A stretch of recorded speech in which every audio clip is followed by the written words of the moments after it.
Hey there, in this video I'm going to talk about how to calculate annualized returns for your covered calls and cash secured puts.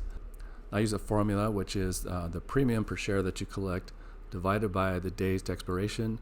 That would give you your daily premium per share. So you multiply that by 365 days in the year and you divide that by your cash at risk. So for example, let's say you open a cash secured put at a $30 strike price and the expiration is 14 days and you collect a 30-cent per share premium for that.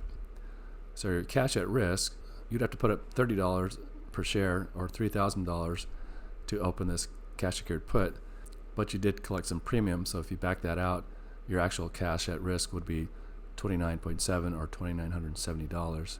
If we plug all that into the formula, the 30 cents per share divided by 14 days gives you your daily premium per share, multiplied by 365 is $7.82 for the year, and you divide that by your cash at risk, which is $29.70, it comes out to a 0.26 or a 26% return on your money.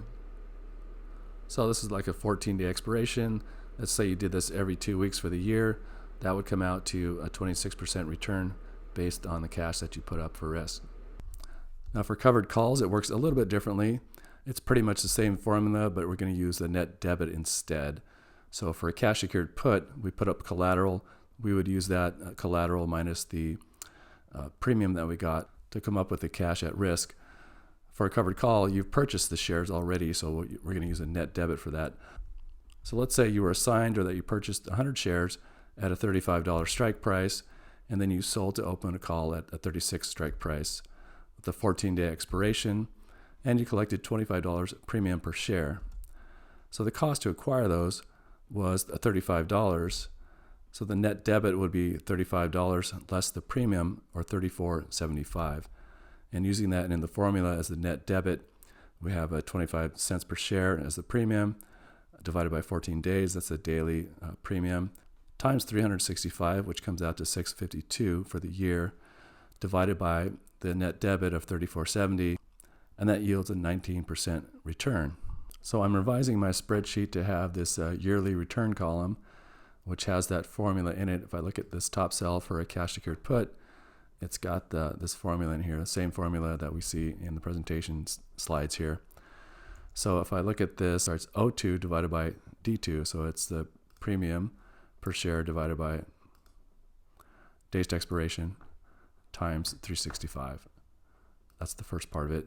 And you divide that by Q2 divided by 100. Q2 is here, which is the $3,000 minus the 30-cent premium per share is the net cash at risk. Same way we calculated it here. So that's the collateral minus the premium, which is $29.70. So times 100, that would be the total cash at risk would be $29.70. And in the formula, we just divide that again by Q2 by 100 to get the $29.70. So for covered calls, it's a little bit different. I've got this column P in yellow here. So for cash secured puts, it's simply column P is the strike price. So if the strike price is 30, that's the collateral we would have to come up with. And then you minus the premium that you get to come up with the net.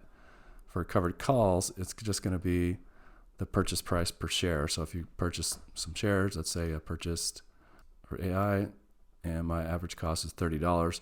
That's what you would put for your cost to acquire. So in this example, it's $35.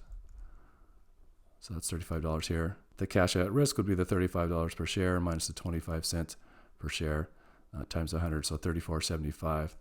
And then again in the formula, I just take Q2 and divide by 100 to get what we have in the formula here, so $34.70. So that's how I get the 26 here for cash secured puts, 26.4 really, and covered call 19. So that's it. I hope this video helps you out in using it to calculate your yearly return on your covered calls and cash secured puts.